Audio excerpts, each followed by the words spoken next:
Good morning student, welcome to my YouTube channel Talent Education Point online classes. मैं वीरेंद्र सिंह आपका इस YouTube channel पे स्वागत करता हूँ।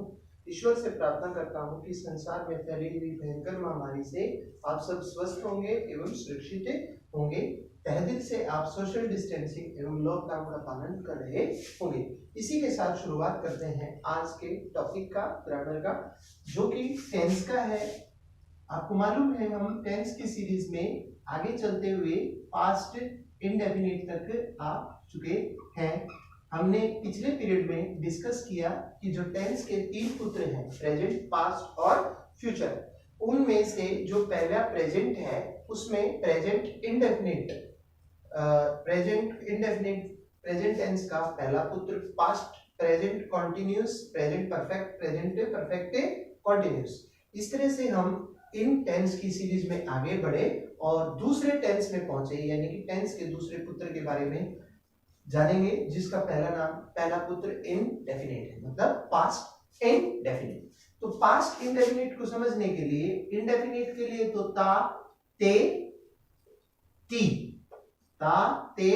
ती, और पास्ट के लिए था, थे, थी। इट मीन्स ता, था, ते, थी, ती, थी इत्यादि आएंगे तो वो आपका पास्ट इंडेफिनिट टेंस होता है। इनके अलावा आपको अगर किसी वाक्य के अंत में या, ए, ई इत्यादि आएंगे तो वो आपका पास्ट इंडेफिनिट टेंस होगा। जैसे वह स्कूल जाता था, वह स्कूल जाती थी, वे स्कूल गए, वह स्कूल गई, वह स्कूल गया। अगर ये सब मिलेंगे तो आपका पास्ट इंडेफिनिट टेंस होता है। इसके अलावा आपको एक चीज जाननी जरूरी है कि आपकी पूरी ग्रामर में एक टेंस ऐसा है, केवल एक टेंस, जिसमें वर्ब की सेकंड फॉर्म का प्रयोग किया जाता है। इसका किया जाता है, वर्ब की सेकंड फॉर्म का प्रयोग किया जाता है।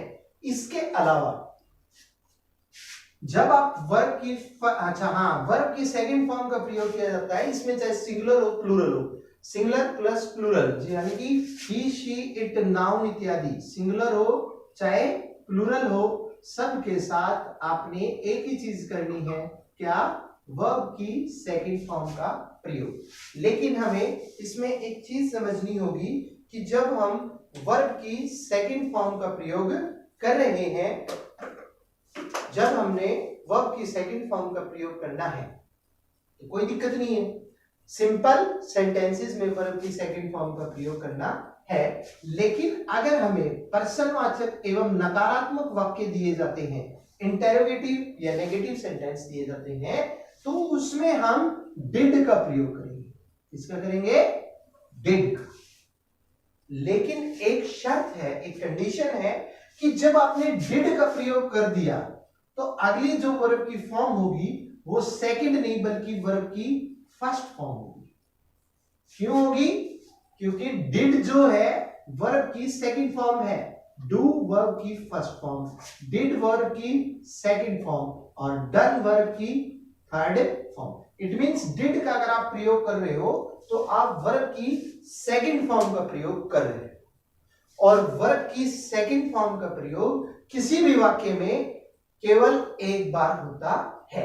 ये चीज आपको डिटेल में एग्जांपल्स के द्वारा मैं समझाऊंगा, लेकिन फिलहाल आपको यह जानना जरूरी है कि जिस वाक्य के अंत में ता था, ती थी, ते थे या ए, ई इत्यादि आते हैं, वो आपका पास्ट इंडेफिनिट टेंस होता है।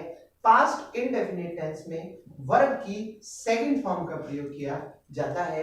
वर्ब की सेकंड फॉर्म के बाद हमेशा वर्ब की सेकंड फॉर्म का प्रयोग किया जाता है सिंपल सेंटेंसेस में, किंतु प्रश्नवाचक एवं नकारात्मक वाक्यों में, नेगेटिव और इंटरोगेटिव सेंटेंसेस में हमेशा डिड का प्रयोग किया जाता है।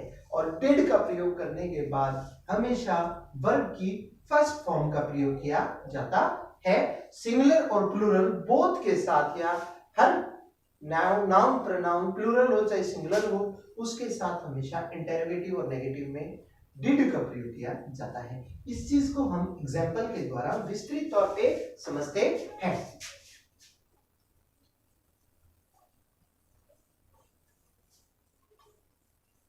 जैसे वह स्कूल गया, वह स्कूल गया। इसका क्या हो जाएगा, वह, ही, वर्ब की कौन सी फॉर्म, गया या गया, मतलब पास्ट की बात हो चुकी है, तो वर्ब की कौन सी फॉर्म, सेकंड। किसकी, गया, गया की मतलब गो, गो की सेकंड फॉर्म वेंट, तो ही वेंट टू स्कूल।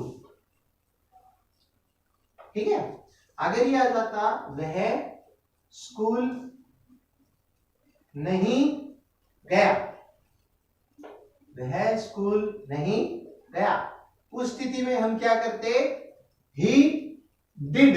अब ध्यान दो बेटा, ही डिड नॉट, यहां पे हमने गो के स्थान पे डिड वर्ब की सेकंड फॉर्म का प्रयोग कर दिया, डू डिड सेकंड फॉर्म का प्रयोग कर रहे हैं, तो ये जो गो थी, वेंट थी, इसकी हमेशा आगे फर्स्ट फॉर्म लगेगी, मतलब he did not go, went नहीं बल्कि क्या हुआ, go, he did not go to school, he did not go to school।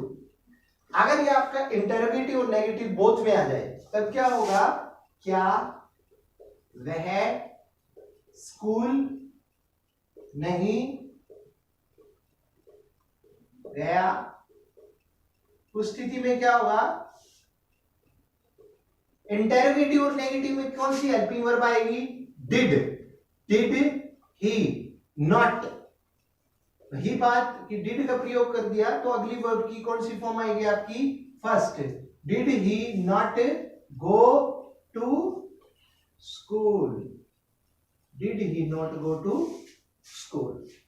ठीक है, वैसे ही आपका आ जाए मैं सोता हूं, सॉरी, मैं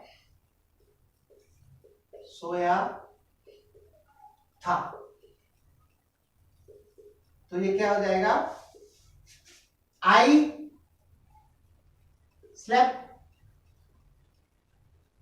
ठीक है, मैं नहीं सोया,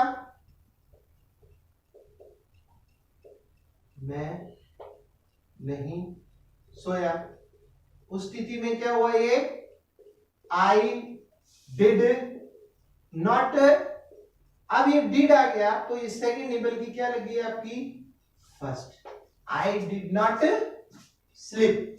अगर ये आपका इंटरोगेटिव आ जाए, क्या मैं नहीं सोया, उस स्थिति में ये क्या बनेगा, डिड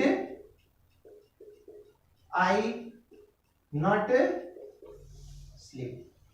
वो तो हमने शुरू से ही टेंस के टॉपिक में डिस्कस करते आ रहे हैं कि जो आपके इंटरोगेटिव सेंटेंसेस होते हैं, पर्सनवाचक वाक्य होते हैं, उनमें जो हेल्पिंग वर्ब होती है वो हमेशा वाक्य के शुरू में आ जाती है। तो इस तरह से हमने समझा कि जो हमारा पास्ट इंडेफिनिट टेंस होता है उसमें हमेशा वर्ब की सेकंड फॉर्म का प्रयोग किया जाता है। ता है, ता था, ते थे, ती थी, या, ए, इत्यादि आए, वो आपका पास्ट इंडेफिनिट टेंस होगा। इसमें हमेशा वर्ब की सेकंड फॉर्म का प्रयोग होगा। इंटरोगेटिव और नेगेटिव सेंटेंसेस में हमेशा डिड का प्रयोग होगा। डिड का प्रयोग होने के बाद कभी भी वर्ब की सेकंड फॉर्म का प्रयोग नहीं होता, बल्कि वर्ब की फर्स्ट फॉर्म का प्रयोग किया जाता है। इस तरह से जो आपका पास्ट इंडेफिनिट टेंस का टॉपिक है वो समाप्त हो जाता है। उम्मीद करता हूं कि आपको ये समझ में आया होगा। अगले क्लास में हम पास्ट कंटीन्यूअस टेंस को विवरण तौर पे या डिटेल में पढ़ेंगे और उसके बारे में हम जानेंगे। आज के लिए आपका पास्ट इंडेफिनिट टेंस का टॉपिक था जो समाप्त हो जाता है। उम्मीद करता हूं कि जो मैंने आपको समझाया है आपको पसंद आया होगा, समझ में आया होगा। यदि आपने चैनल को सब्सक्राइब नहीं किया है तो चैनल को सब्सक्राइब करें। यदि आपको कोई कमी या त्रुटि लगी हो तो उसको व्यू बॉक्स या कमेंट बॉक्स में डालें, और अगर आपको पढ़ाया हुआ अच्छा लगा हो तो इसे लाइक करें और शेयर करें। इसी के साथ जय हिंद, जय भारत।